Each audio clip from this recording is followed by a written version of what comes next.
All right, so my car is a 1952 MG, but it's actually 74 Volkswagen Bug parts. So there's a lot of guts and a lot of parts that are specifically Volkswagen. So the steering shaft's one of those things, and the actual Volkswagen part of the steering shaft actually goes from here to about here.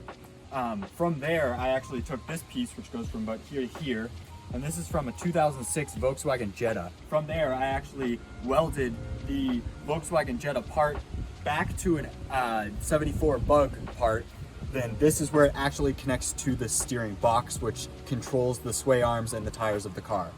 So long story short, it's kind of MacGyver together. I was driving it recently and I saw a crack in the Volkswagen part of the steering recently, and 2 days later it pretty much just cracked on me. And while I was pulling into my driveway, I did a 360 with the wheel. The tires didn't move. Unfortunately, what I have to do is kind of make this work in some way, shape, or form.